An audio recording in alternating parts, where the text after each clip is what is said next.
Hukum ke-14. Berperanlah sebagai seorang teman. Bekerjalah sebagai seorang mata-mata. Pertimbangan. Mengenal rival Anda sangatlah penting. Pergunakan mata-mata untuk mengumpulkan informasi berharga yang akan menjaga Anda tetap selangkah lebih maju. Akan jauh lebih baik jika Anda bisa berperan sebagai mata-mata itu sendiri. Dalam pertemuan sosial yang formal, belajarlah menggali informasi. Ajukan pertanyaan-pertanyaan tidak langsung untuk membuat orang lain mengungkapkan kelemahan dan niat mereka. Tidak ada kesempatan yang bukan merupakan peluang untuk memata-matai dengan licin. Ketaatan kepada hukum ini.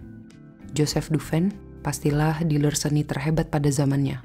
Dari tahun 1904 hingga 1940, ia memonopoli pasar koleksi seni jutawan Amerika hampir dengan kekuatannya sendiri. Tetapi ada satu hal yang belum bisa ia peroleh, sang industriawan Andrew Mellon. Sebelum meninggal, Duven bertekad menjadikan Mellon sebagai kliennya. Teman-teman Duven mengatakan bahwa impian ini mustahil terwujud. Mellon adalah seorang pria kaku dan pendiam. Kisah-kisah yang telah Mellon dengar tentang Duven yang menyenangkan dan cerewet membuat Mellon gusar. Ia telah menjelaskan bahwa ia tidak ingin bertemu dengan Duven. Namun demikian, Duven memberitahu teman-temannya yang meragukan kemampuannya.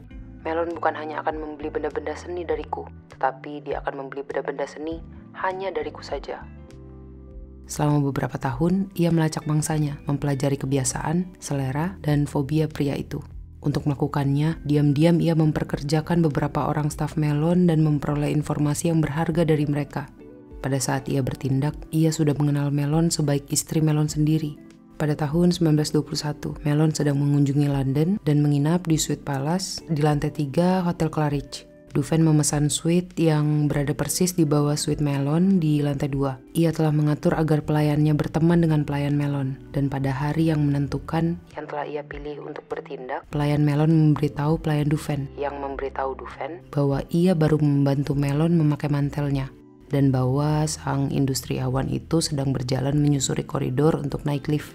Pelayan Duven cepat-cepat membantu Duven memakai mantelnya. Beberapa detik kemudian, Duven memasuki lift dan ternyata di sana ada Mellon. "Apa kabar, Tuan Mellon?" tanya Duven sambil memperkenalkan dirinya. "Aku hendak pergi ke Galeri Nasional untuk melihat-lihat lukisan." Alangkah anehnya, itulah tempat tujuan Mellon juga. Jadi Duven bisa menemani mangsanya ke satu-satunya lokasi yang bisa menjamin kesuksesannya.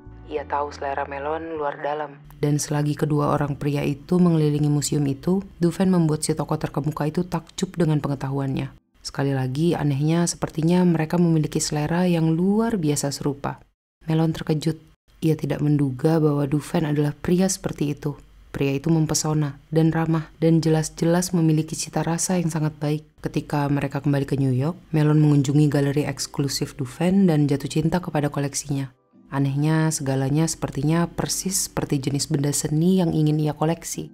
Sepanjang sisa hidupnya, Mellon menjadi klien terbaik Duven yang paling murah hati. Interpretasi. Seorang pria yang ambisius dan kompetitif seperti Joseph Duven tidak membiarkan segalanya terjadi secara kebetulan. Apa gunanya melakukan improvisasi atau hanya berharap agar Anda mungkin bisa mempesona klien ini atau klien itu? Tindakan itu sama seperti menembaki bebek dengan mata tertutup. Persenjatai diri Anda dengan sedikit pengetahuan, maka sasaran Anda pasti lebih jitu.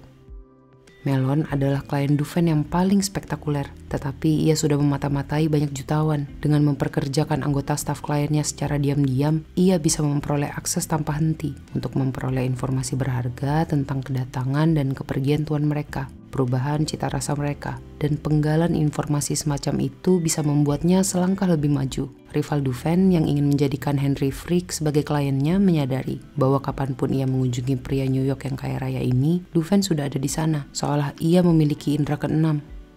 Bagi para dealer lain, sepertinya Duven ada di mana-mana dan mengetahui segalanya terlebih dahulu. Kekuasaannya membuat rivalnya berkecil hati hingga banyak rivalnya menyerah setelah mengejar para klien kaya raya yang bisa menjadikan seorang dealer kaya. Begitulah kekuatan seni memata-matai yang baik. Hal itu bisa membuat Anda tampak maha kuasa dan pandai meramal. Pengetahuan Anda tentang sasaran Anda juga bisa membuat Anda tampak mempesona karena Anda bisa mengantisipasi keinginannya dengan amat baik. Tidak ada seorang pun yang mengetahui sumber kekuasaan Anda, dan apa yang tidak bisa mereka lihat, tidak bisa mereka lawan. Para penguasa melihat segalanya lewat mata-mata, sebagaimana sapi melihat dengan indera penciumannya, dan para Brahmin melalui kitab-kitab suci. Sedangkan sisa manusia lain melihat segalanya lewat mata mereka saja. Kautilya, filsuf India, abad 3 sebelum Masehi. Kunci kekuasaan. Di dunia kekuasaan, tujuan Anda adalah meraih segenggam kendali terhadap peristiwa-peristiwa di masa mendatang. Karena itu, sebagian dari masalah yang Anda hadapi adalah bahwa orang lain tidak mau memberitahukan semua gagasan, emosi, dan rencana mereka kepada Anda. Dengan mengendalikan ucapan mereka, seringkali mereka tetap menyembunyikan bagian paling kritis dari karakter mereka, kelemahan mereka, motif tersembunyi mereka, obsesi mereka. Akibatnya, Anda tidak bisa memprediksikan langkah mereka dan selalu kebingungan. Triknya adalah menemukan cara untuk menyelami mereka, mengorek rahasia dan niat tersembunyi mereka tanpa membiarkan mereka tahu rencana Anda. Tindakan ini tidak sesulit dugaan Anda. Kedok yang ramah akan membuat Anda bisa diam-diam mengumpulkan informasi tentang teman-teman maupun musuh Anda. Biarkan orang lain membaca horoskop atau kartu tarot. Anda memiliki sarana memandang masa depan yang lebih konkret. Cara paling lazim untuk memata-matai adalah memanfaatkan orang lain sebagaimana yang dilakukan oleh Dufin. Metode ini sederhana, efektif, namun beresiko. Anda memang pasti mengumpulkan informasi, tetapi Anda hanya memiliki sedikit kendali terhadap orang-orang yang mengerjakan tugas itu. Mungkin mereka bisa tanpa sengaja mengungkapkan bahwa Anda memata-matai mereka, atau bahkan diam-diam mereka malah menipu Anda. Jauh lebih baik jika Anda lah yang menjadi mata-mata, berperan sebagai seorang teman sembari diam-diam mengumpulkan informasi. Politikus Prancis, Talleyrand, adalah salah seorang pelaksana terhebat seni ini. Ia memiliki kemampuan aneh untuk mengorek rahasia orang lain dalam obrolan sopan. Seorang rekan sezamannya, Baron de Vitrolles, menulis, kelihayan dan keanggunan menandai obrolannya. Ia memiliki seni menyembunyikan gagasan atau kebenciannya di balik cadar transparan sindiran secara tidak langsung berupa kata-kata yang memiliki makna lain. Hanya bila perlu saja barulah ia menunjukkan kepribadiannya sendiri. Kuncinya adalah kemampuan Talleyrand untuk meredam dirinya di dalam percakapan, membuat orang lain bicara panjang lebar tentang diri mereka sendiri, sehingga dengan kurang hati-hati mereka mengungkapkan niat dan rencana mereka. Sepanjang hidup Talleyrand, banyak orang mengatakan bahwa ia adalah seseorang yang amat pandai bercakap-cakap. Namun sesungguhnya ia amat jarang bicara. Ia tidak pernah membicarakan ide-idenya sendiri. Ia memancing orang lain untuk membicarakan ide-ide mereka. Ia mengatur permainan tebak kata persahabatan pada para diplomat asing. Acara-acara sosial di mana ia menimbang-nimbang kata-kata mereka dengan hati-hati, membujuk mereka agar percaya padanya, dan mengumpulkan informasi yang tak ternilai harganya bagi pekerjaannya sebagai Menteri Luar Negeri Prancis. Pada Kongres Wina 1814 sampai 1815, ia memata-matai dengan cara lain. Ia melontarkan sesuatu yang sepertinya merupakan rahasia, sesungguhnya sesuatu yang telah ia karang. Kemudian mengamati reaksi para pendengarnya. Misalnya, mungkin ia memberitahu sekelompok diplomat bahwa satu sumber yang bisa diandalkan telah mengatakan padanya bahwa Tsar Rusia sedang berencana menangkap jenderalnya yang paling hebat atas tuduhan pengkhianatan. Dengan mengamati reaksi para diplomat ini terhadap kisah palsu ini, ia pasti tahu diplomat mana yang paling gembira saat mendengar kabar tentang melemahnya pasukan Rusia. Mungkin pemerintah mereka memiliki rencana tertentu terhadap pihak Rusia, sebagaimana yang dikatakan oleh Baron von Stetten. Monsieur Talleyrand menembakkan pistol ke udara untuk mencari tahu siapa yang melompat keluar dari jendela. Selama acara sosial dan acara-acara lain yang tidak berbahaya, perhatikanlah situasi. Saat inilah benteng penjagaan manusia diturunkan. Dengan meredam kepribadian Anda sendiri, Anda bisa membuat mereka mengungkapkan berbagai hal. Kehebatan siasat ini adalah bahwa mereka pasti menganggap minat Anda kepada mereka sebagai minat persahabatan. Jadi, Anda bukan hanya belajar, tetapi juga memperoleh sekutu. Namun demikian, sebaiknya Anda mempraktikkan taktik ini dengan hati-hati dan waspada. Jika orang lain mulai curiga bahwa Anda sedang mengorek rahasia mereka dengan kedok obrolan itu, mereka pasti menghindari Anda. Tekankan obrolan yang ramah, bukan informasi yang berharga. Pencarian informasi yang Anda lakukan tidak boleh terlalu mencolok. Jika tidak, pertanyaan-pertanyaan Anda yang spesifik akan mengungkapkan lebih banyak informasi tentang diri Anda dan niat Anda daripada informasi yang bisa Anda temukan. Satu trik untuk memata-matai berasal dari La Rochefoucauld yang menulis, ketulusan hanya bisa ditemukan dalam diri sangat sedikit manusia, dan seringkali merupakan tipu daya terlihai. Manusia bersikap tulus untuk memperoleh kepercayaan dan rahasia orang lain. Dengan kata lain, dengan berpura-pura memperlihatkan isi hati Anda kepada orang lain, Anda membuat mereka lebih mungkin mengungkapkan rahasia mereka sendiri. Berilah mereka pengakuan palsu, maka mereka akan memberi Anda pengakuan sungguhan. Satu trik lain dikenali oleh filsuf Arthur Schopenhauer, yang mengusulkan membantah dengan tegas orang-orang yang Anda ajak bicara sebagai cara untuk membuat mereka kesal, mengobrak-abrik emosi mereka supaya mereka kehilangan sebagian kendali atas kata-kata mereka. Di tengah reaksi emosional mereka pasti mengungkapkan berbagai jenis kebenaran tentang diri mereka sendiri yang di kemudian hari bisa Anda pergunakan untuk melawan mereka. Satu metode lain untuk memata-matai secara tidak langsung adalah menguji orang lain dan meletakkan perangkap-perangkap kecil untuk membuat mereka mengungkapkan berbagai hal tentang diri mereka sendiri. Khosrus II, seorang raja Persia abad 7 yang terkenal pintar, memiliki banyak cara untuk menyelami pikiran rakyatnya tanpa menimbulkan rasa penasaran. Jika ia menyadari misalnya bahwa dua orang penghuni istananya menjadi sangat akrab, ia memanggil salah seorang dari mereka dan berkata bahwa ia memiliki informasi bahwa penghuni istana satunya adalah seorang pengkhianat dan akan segera dibunuh. Sang raja akan memberitahunya bahwa ia lebih mempercayainya daripada siapapun dan bahwa ia harus tetap merahasiakan informasi ini.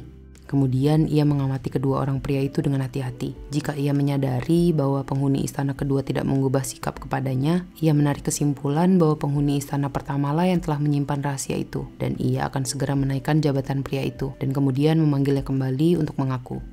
Aku hendak membunuh temanmu karena informasi tertentu yang kudengar, tetapi ketika aku menyelidiki persoalan itu, aku mendapati bahwa hal itu tidak benar. Di lain pihak, jika penghuni istana kedua mulai menghindari sang raja, bersikap acuh dan tegang, Khosrus pasti tahu bahwa rahasia itu telah terkuak. Ia akan mengusir penghuni istana kedua itu dari istananya dan memberitahunya bahwa semua itu hanyalah ujian saja. Tetapi meskipun pria itu tidak melakukan kesalahan apapun, ia tidak bisa lagi mempercayainya. Namun demikian, si penghuni istana pertamalah yang telah mengungkapkan rahasia itu. Jadi, Khosrus pasti mengusirnya dari seluruh kerajaannya.